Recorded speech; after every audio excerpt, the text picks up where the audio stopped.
What's up, folks? It's your boy DT 2.0, and today I have the consumer review of the Alienware M15 R4 with the RTX 3070. Now, before we get into it, let's just do a quick spec rundown. This one has the Core i7 10870H. That's an 8-core, and I said I only got that one because I do more than just game. I do some music, and I also do now, since I do a lot of YouTube, a lot of video editing. 32 gigabytes of RAM. This RAM, in reference to last year's RAM, is the 2933 megahertz, where last year's RAM was 2666 megahertz. So it's a little bit faster than last year. And I'll do a comparison video later on after this review. 1 terabyte SSD with an open slot for a second one, just like last year's. So if you want to know which one I use, check the link in the description. I keep all my games on my second hard drive to ease the transition from one computer to the next when reviewing. Call me crazy, but it is what it is. Plus, whenever it crashes, if it crashes, I haven't had a crash yet, it doesn't take my games with it. So I don't have to download or re-download any games and waste my internet if I'm on a limited internet.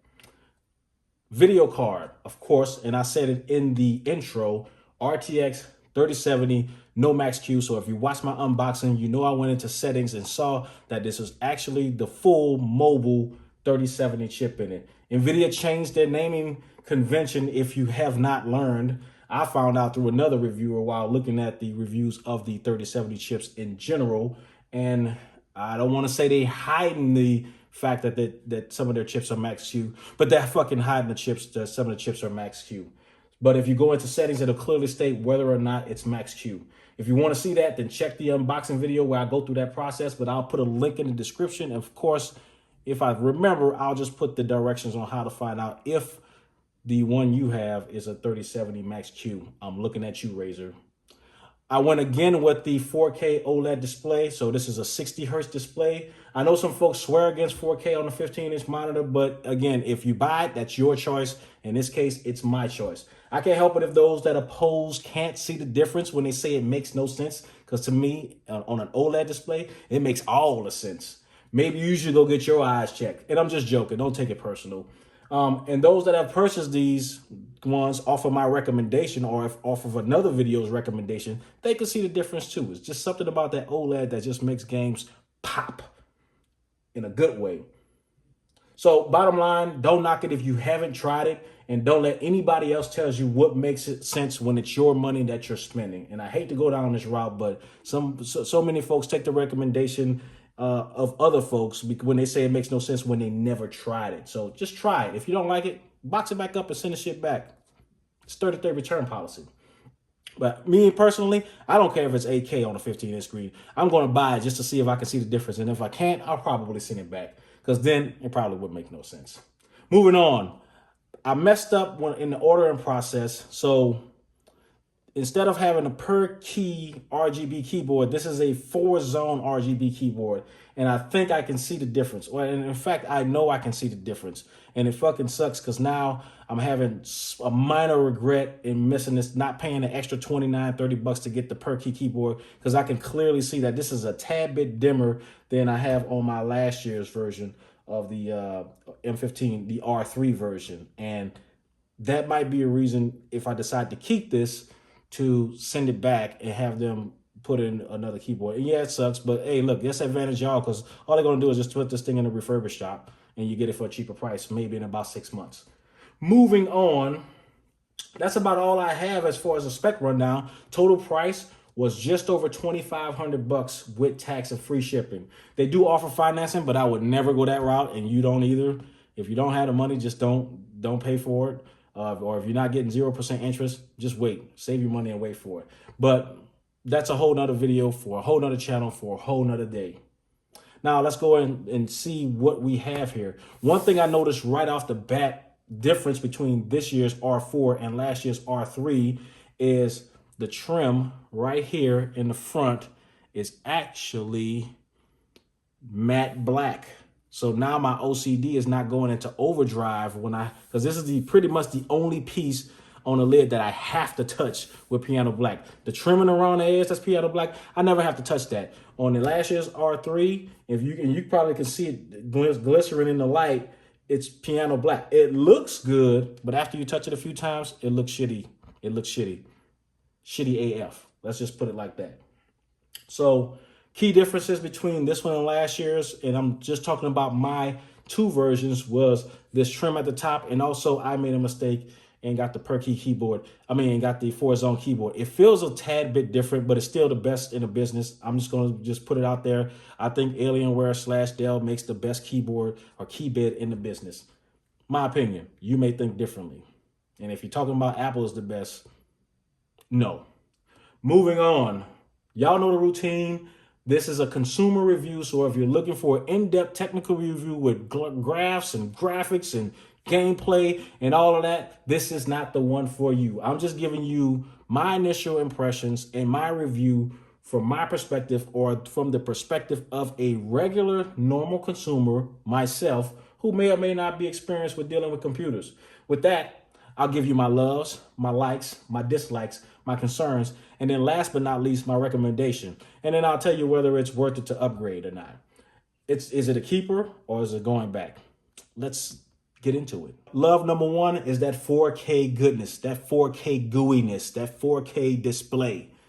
If you haven't seen one in person, don't tell me or anybody else how stupid it is or it doesn't make sense. For my money, I don't do more than just game, and I can do whatever I want with it. I can fit so much information on the screen, it's ridiculous, especially when I have an Excel spreadsheet or my email up. I have pretty good eyes, to say, for as old as I am, but I like having a whole lot of information on my display, and this screen allows me to do so. So while for gaming, yeah, you can say it doesn't make sense. I can see the difference while gaming, but for spreadsheets and emails or web pages, it makes a whole lot of sense. It's crisp, it's clear, it's bright, it's vivid with saturation. I love the color gamut, that DCI P3. Oh my God, I love that color gamut, better than Adobe, and also, of course, sRGB. Samsung, it is a Samsung screen, so I've heard. So if you have a Samsung phone, if you have or an iPhone, because Samsung makes the same screens for iPhones, they're making money hand over fist. It's the same screen. So it's just like having a big Samsung cell phone attached to a keyboard. I can fit so much information on this display. It's ridiculous. And that's why I love the 4K displays. I can deal with the 60 hertz. That's no problem to me. And if I need more than 60 hertz, well, bam, look right behind here. I have a Dell 2721 DGF display on the back that can do up to 165 hertz. So as you can see, I have the R3 connected to it right now, and soon I'm gonna go ahead and jettison this. That means eject that. I'll throw it over the side and then replace this here, and then start testing it when I go do my comparison videos. So that was my love number one, that 4K display, that ooey goodness. Love number two, the keyboard. I said it before. Even though this one is different and that's my fault, I'm still going to give it a love because it's my fault. I messed up and didn't hit the button to upgrade to the per key keyboard. But the lighting is good, just not as good as the one when you get the per key keyboard. In my opinion, Alienware keyboards are the best in the business. Usually I give the lighting a big thumbs up, but in this case, since it was my mistake, I won't beat it up. In my opinion, if you're going to order one of these, pay the extra damn $30 to get the per key lighting. You won't regret it. You won't regret it. Overall, I love the feel. I love the size. The key travel, it's sort of deep. It gives the right amount of resistance. I can type on this thing all day and only have minimal mistakes. Unlike my MacBook Pro, which is one of the worst in the business. And yes, I'm shitting on Apple right now. So yes, it is what it is. I hate that keyboard, but I get it. They did it to keep the laptop thin and light, which I love the design.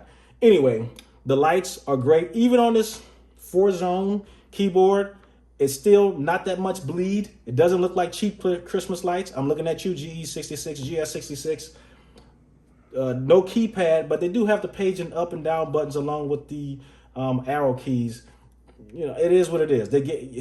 Could they have shifted the keyboard over and then stuck a number pad in there? Yeah, but then my OCD would be going in overdrive because they would have done something wrong because the trackpad is not centered with the keyboard, and no, I can't do that.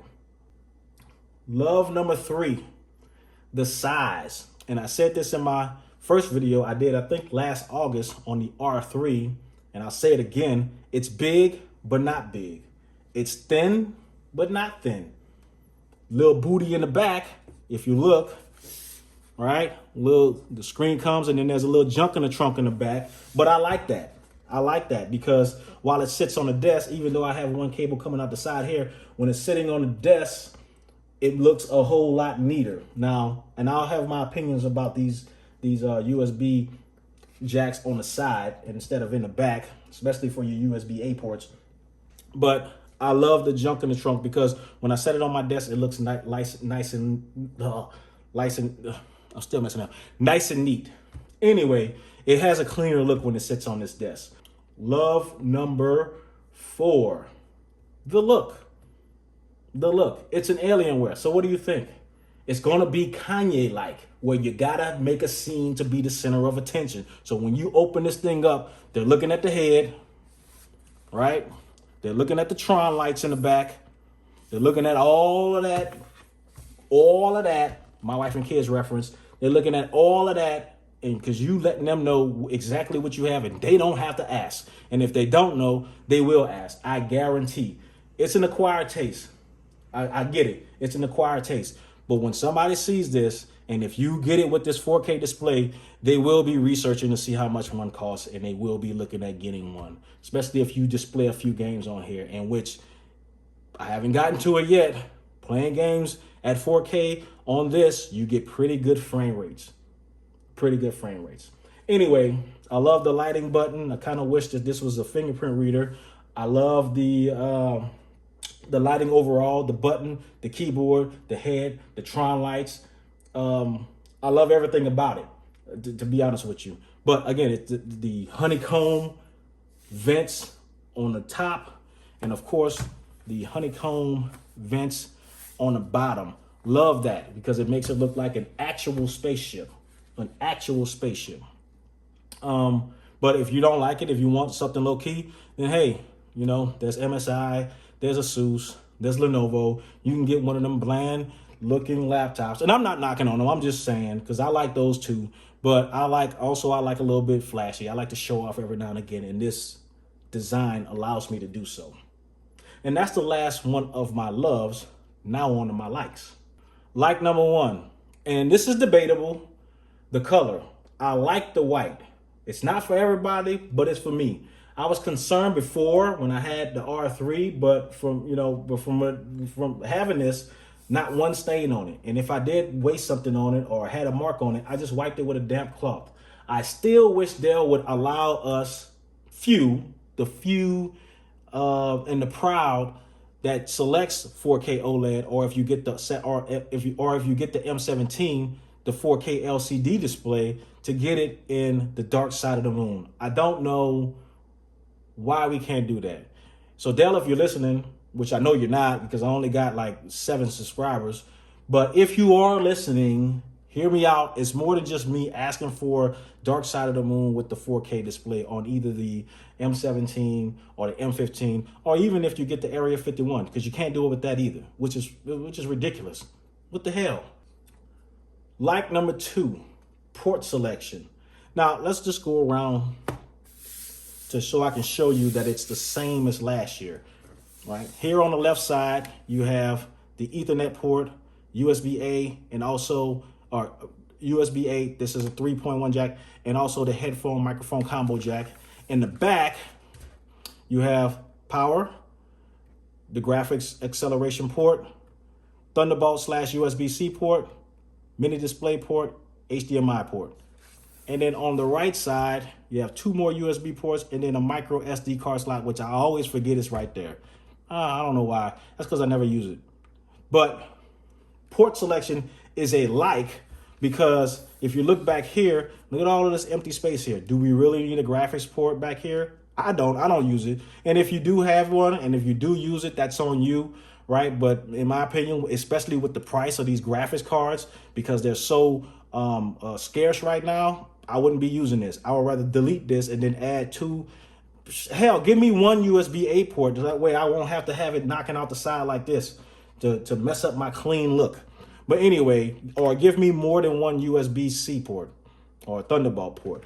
Please, come on, get with it. So maybe when they do the next iteration, they will. Maybe. Hopefully. Get on my damn nerves.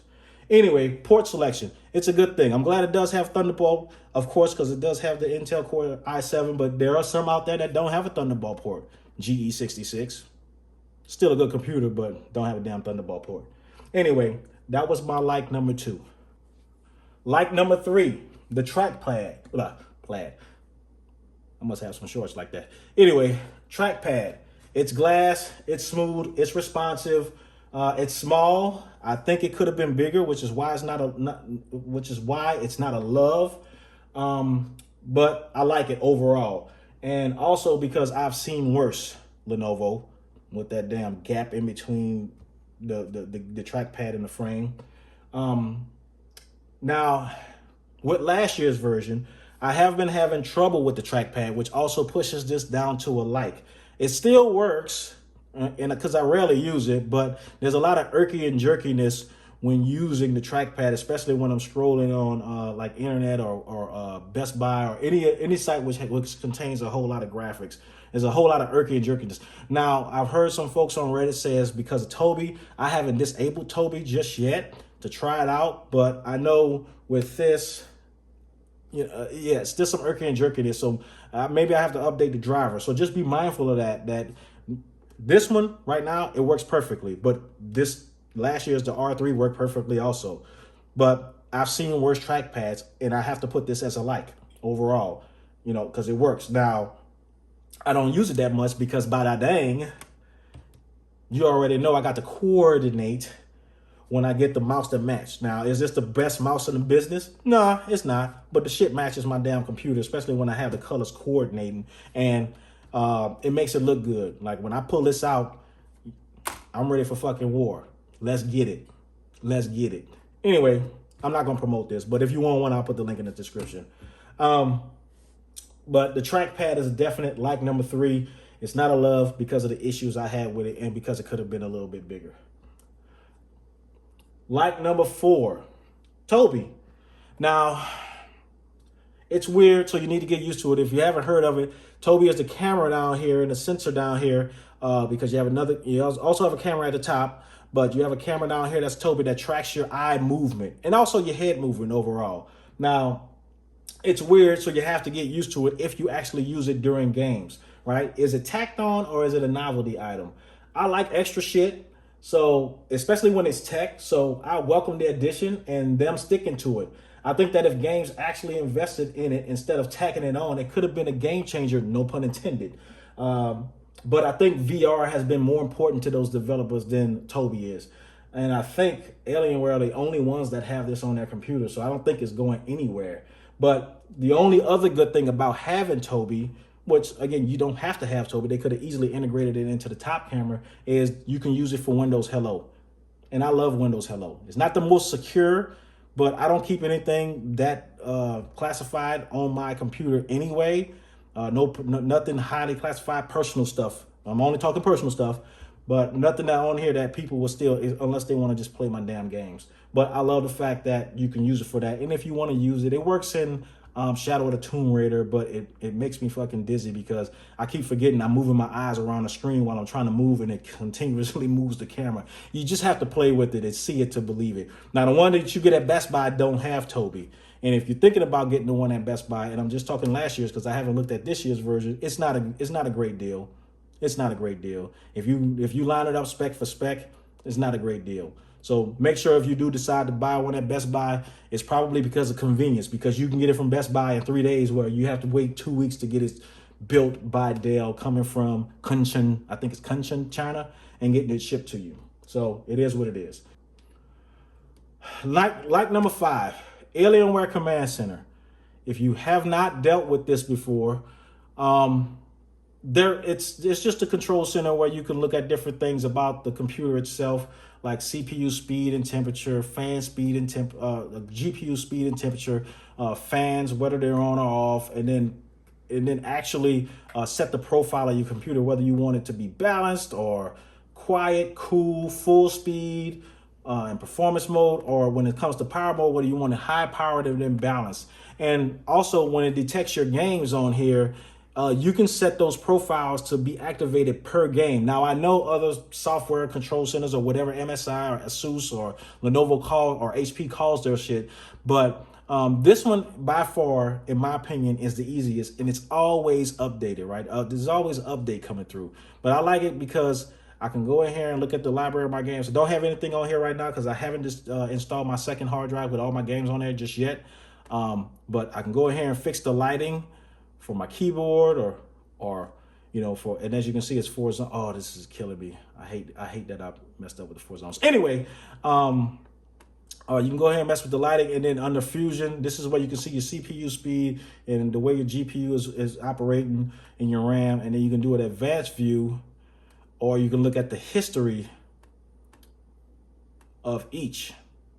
So I use this sometimes, and I know you can't see it because I have it green, which is probably the worst color to choose when looking at this with white letters. But you can use this because it's very informative if you want to keep track of your system. Or you can just download third-party software and you'll get just as much, if not more, information, right? Set your power profiles and sound profiles, and then also, I hate this thing, but I forgot what they call it, but if you ever use this and don't turn this thing, like if you buy one of these computers and you open up a game and there's a blue circle with some movement in it and you're wondering what it is, this is where you turn that shit off. I don't know what they call it, but it's a sound tracking device or a display that it took me like 20 minutes to find out what the hell it was, looking it up online and finding out that, hey, you have to just open up Alienware Command Center, go to this bottom piece where it talks about surround sound, and then turning it off. All right, because if I turn it on, right, there it is right here. It'll be a circle like this, and then it'll be some movement, some blue movement in there. It just killed me, Anywho, and it just crashed, and it did that last time. I don't know why, but that's the only thing that really makes it crash. Maybe it doesn't like me turning that shit off. Anyway, Alienware Command Center is not perfect, as we can see. All right, and I'm not going to edit this. I'm going to let y'all see it live. But which one is perfect? None of them. All of them that I've dealt with, I've had trouble with. But it's easy. I like the layout, and with some practice, it gets even easier to use. It's very informative, and it gets better with updates. And obviously, it needs one right now. Maybe I'll just send them an email or something. There is some overclocking you can do, but not to the level of getting inside with third-party software and getting in there. You're not going to get to that level. They're not going to allow you to do that. So even though it says overclocking, it's not really going to do it to that level that you want it to do. Anyway, my sixth like, the speakers. Now, they're not MacBook, which is the standard. And I know y'all tired of hearing me say MacBook is the standard, but until I find a laptop that can unseat them bastards, everything else is going to be a like and never a love. Right now, overall, these speakers are loud and clear. They just lack some low end, right? And I'm not talking about bottom end bass. We know this thing is not going to be shaking the ground bass. It's not going to do that, but just low end, right? It is exponentially better than the GE66 speakers, right? Now, I know I'm shitting on GE66. Overall, it is a good computer. Don't get me wrong. It is a good laptop, but their speakers, bottom of the barrel shit. It's like a bunch of little people in there hollering and screaming. Seriously, they need to clean up their act with that. And I know some folks will be like, "Oh, buy headphones." I don't want no damn headphones. Sometimes my ears get fucking hot. I don't want headphones. I want to hear straight from the horse's mouth. I want to hear straight from the laptop. You know what I'm saying? Or if I have this with a whole bunch of people and I want to let them see a YouTube video or hear some music, we can't be here with a whole bunch of Fraggles hollering and screaming inside of the computer. Now, if you don't know what a Fraggle is, I'm probably dating myself, but look that shit up. You'll be laughing. Anyway, it is louder than the Razer, but the Razer, in comparison, from when I had the Razer, Razer Blade 15, and that one also had a 4K OLED display, but Razer had a little bit more clarity in it, and it did have a little bit more low end. But pound for pound, this will probably come in third out of all of the laptops that I've tested so far. And then last but not least, and I have to say it, the shipping, right? They've been pretty consistent with the shipping, with the exception of this time. You know, I ordered this on the 8th, at 11 o'clock at night, because that's when I seem to make the worst decisions, like going to fucking Taco Bell late at night. That's probably the worst decision because you ain't going to sleep. Anyway, it was built on the 10th and then shipped on the 17th, even though the shipping label was produced on the 11th. So after I seen the shipping label produced on the 11th, I got happy as hell. I was like, oh shit, I might get this junk on the 13th. But since it was shipped via FedEx, Vice, UPS, what happened was you don't get that same level of tracking that UPS gives you, because UPS lets you see it when it leaves China, when it gets to customs, when it leaves customs, when it gets to Kansas or Kentucky, it to Atlanta, to here. It lets you see everything. With FedEx, you don't see it until it hits the States after customs. So I didn't see this thing until it hit Dell/CO Chicago. And then they slapped that shipping label that was produced 8 days earlier, because it got shipped on the 19th. And then they shipped it to me, and it was 2 days. And I got it I was supposed to get it on a Friday, but I actually got it on a Monday. So it is what it is. But that was, of course, that was it. And I heard that after I ordered mine, there was a shortage. And they did tell me after I pinged them about when it was shipped that they were having a parts shortage. They didn't tell me which part it was, though. So I think I just made the cut because some folks that commented on my unboxing saying, oh, yeah, mine got pushed back because of parts shortage. So I don't know what it is. We definitely know it ain't the 4K display, because ain't nobody getting them shit. So if you get one, you're one of the few and the proud. So join the clique. You heard? And that's the end of my likes. Now on to my dislikes or my unfortunates. Dislike number one, and I've already mentioned it, and it's the port selection. I already showed y'all in the back, the port selection should have been better than what it was. At least give me something, some incentive to buy this year's version, because when I put these motherfuckers side by side, they look like two of the same Power Rangers sitting next to each other, right? With different powers, right? RTX 2070 Super, RTX 3070. Non-max Q, right? So give me something that makes me say, well, you know what? Let me go ahead and sell this and get this because it has an extra Thunderbolt port, or full micro SD card slot, or USB-A ports in the back, or something of that nature. The only big difference they have is the damn trim right here, which probably cost them less money. You dig? Come on, man. In my opinion, and again, people that have it, don't get butthurt. Get rid of the graphics port, because I have seen nobody bragging about having an external, video card. So if you want to pay $2,000 for a full size 37 to run on your laptop, you rich as fuck, first of all. But also, why? You should have just got the 3080 in here, or the 3090 if you got that much money. Moving on. Dislike number two, and again, I said it before, color selection. You only make two damn colors, Dell. How hard is it to reach in that bin when you building this thing to not grab the white one and grab a gray one when you slapping it on this 4K display? Same with the M17R4. Same with the M17R3, M15R3. Why? You're using the same components. Why? I think in contrast, the lighting looks a whole lot better on a Dark Side of the Moon one than it is on this one. Now, the only thing that would suck if I did have an option to get the Dark Side of the Moon is I'll have to pay another $100 to get another mouse, because I can't be matching or mismatching or mix matching or whatever. I said that in one of my videos. I don't know what it is. Is it mix match, mix and match, mix match? Whatever. I would have to get the Dark Side of the Moon mouse and then get rid of this one. I'll give it to my son because he just bought an Aurora R11. And I'll probably be doing a review on that one. So he finally got rid of that shitty ass HP Omen that he had. And he's in there fucking, I don't know, probably, no, I can't say that on the video. Anyway, he's over there, he's up in his room enjoying himself right now because he got a new computer. Moving on. Dislike number three.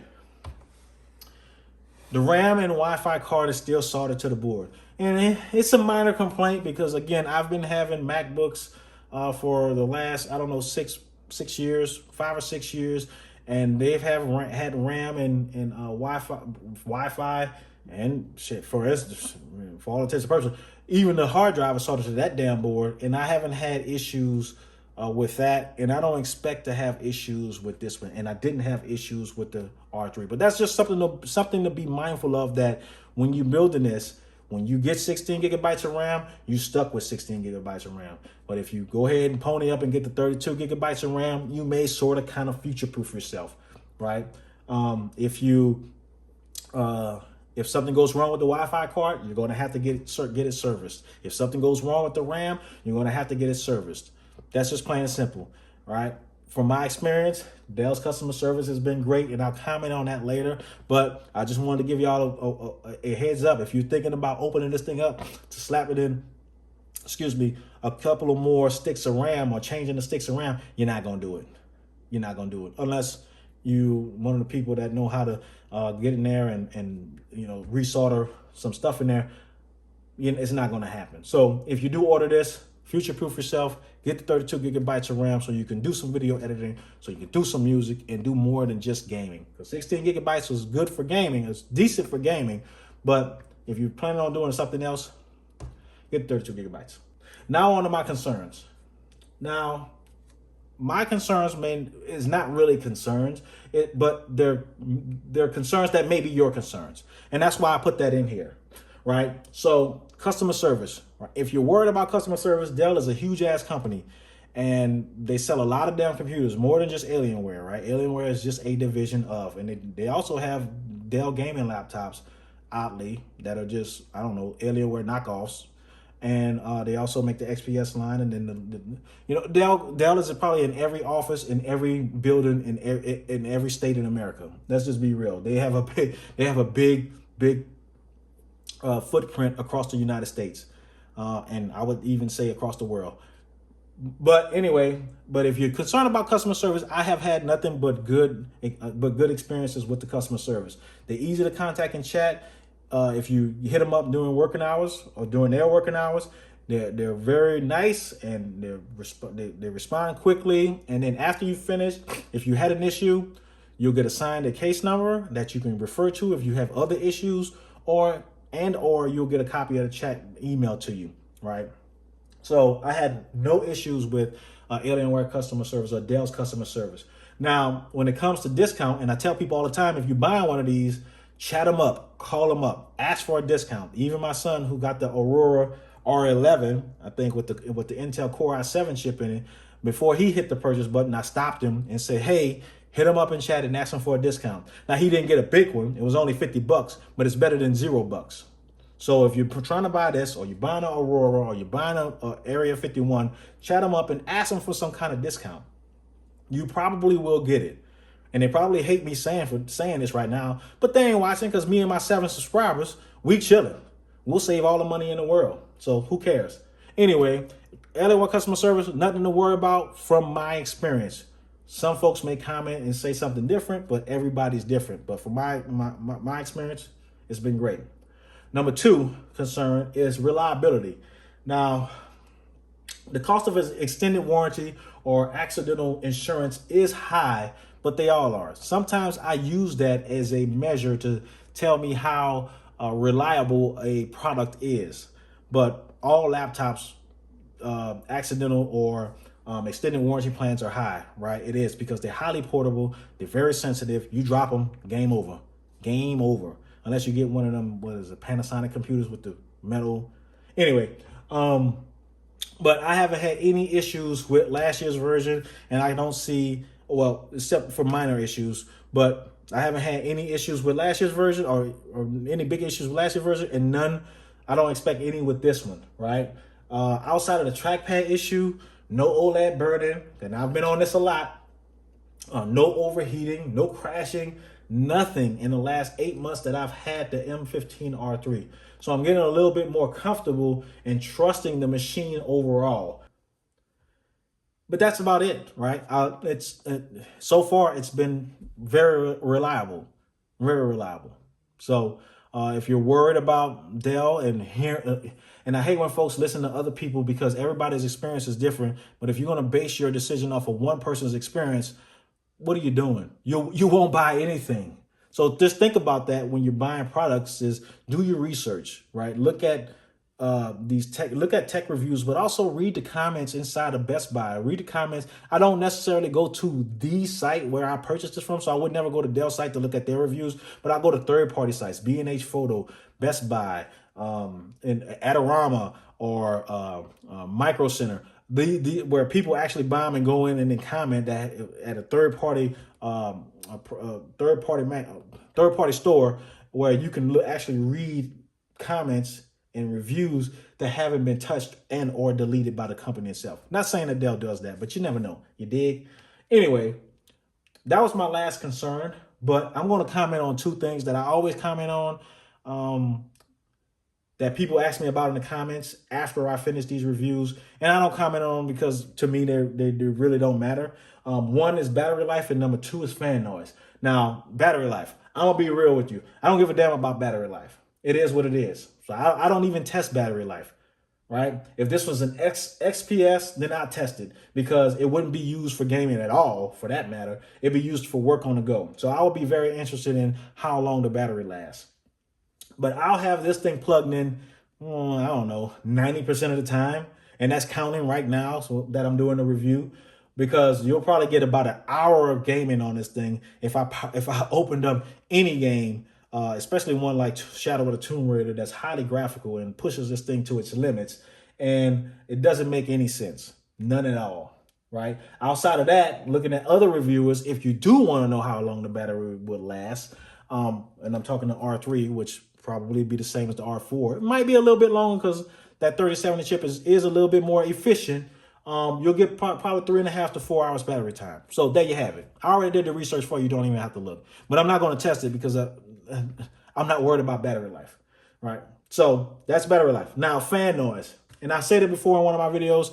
Fan noise to me don't matter, right? Because my hearing is not the greatest. I can hear, don't get me wrong, but I've been on Navy ships for, I don't know, the last 20 some odd years, and fan noise is constant once you get underway. All right. It's so constant. It's like background noise. In fact, and I said it before, I can't even go to sleep at night without fan noise. So I got a Dyson fan in the living room, not in the living room, in the bedroom that I have to have on, or I'm gonna hear everything in the background. I'm gonna hear everything and can't go to sleep. I can hear fucking ants crawling on the outside of my window. That's how sensitive my ears are when it's extremely quiet, right? And I know I'm not the only one that can't sleep when it's total quiet. I don't know how folks can do it. Anyway, fan noise doesn't bother me, right? The fans are loud, right? But in comparison to last year, they sound exactly the same, right? You can go to Alienware Command Center and adjust the system to stay quiet when you're not gaming, because sometimes they will kick up if the system is getting work, if you're doing something graphically intensive that's not gaming. But other than that, you can tell it to, hey, don't kick the fans up, just go ahead and throttle the speed down, and it'll do that, right? And that's what I like about Alienware Command Center, that you can go in there and tell it to, hey, shut the hell up, stay quiet, don't do anything out of pocket while I'm trying to keep it quiet in this library or at Starbucks. I wouldn't take this in either place, but hey, to each his own. Moving on. In conclusion, looking at everything covered, is it worth the upgrade from R3 to R4? And in my opinion, if you don't have one, this is the one to get. Give them a few extra $100 and sort of kind of future-proof yourself with the upgraded RAM and the 30 series chip, right? Especially if you play games with some ray tracing in it. I'd say if you are trying to eke out a few more frames, it's a yes. For me, personally, I don't think it's enough for the games that I play personally. Now, if I only use 3D Mark, then definitely yes. But looking at Shadow of the Tomb Raider in real world settings, it's not enough. It's not enough for me. Now, if I did decide to keep this or decide to purchase one if I didn't have one, I'm definitely not paying full price for this. You got to give me the damn discount. So please, please, please, please, please, please take my advice. Don't be scared. Chat them up, call them up, and get Dell to trim off some of that fat. I don't give a damn if it's just $50 like my son got on the Aurora. On this one, I got, it was $150 off. So it is what it is, right? It's not a great price, but it's a good price compared to what they wanted for it, right? If the customer service rep that you're dealing with doesn't want to budge, hang up, try again. There's a million of them out there. Somebody's going to help you out. There's other ways that you can get discounts, but I'm going to save that because, Dell may be looking at me and my 7 subscribers, and they may get mad that I mentioned this. But if you want to know, hit me up in the comments. Anyway, you'll look up at some point if you do ask them, right? If you just keep doing it over and over, you'll look up at some point. So moving on, that's all I got, surprisingly. So sorry and not sorry for the long review. Some folks like it and some folks don't, but I'm trying to make a balance. I think this one is probably a little bit shorter than the ones that I've done before. But if you have any other questions or if you want to see anything else, hit me up in the comments and I'll get back to you as soon as possible. I enjoyed this computer overall. I enjoyed the minor upgrade, but getting this 4K OLED display, oh my God, you know, I do overall enjoy the change, especially in this trim up here. I think they listen. They're not listening to everything. Need that dark side of the moon, but they're listening to some things. But overall, this is a good piece. You have to like the design. You have to like it in order to buy one. And if you don't, hey, there's plenty of other computers that you can buy. Maybe next year they'll make it a little bit more low profile or give you the option of that. Who knows? But once again, thanks for watching. This is DT 2.0. Peace.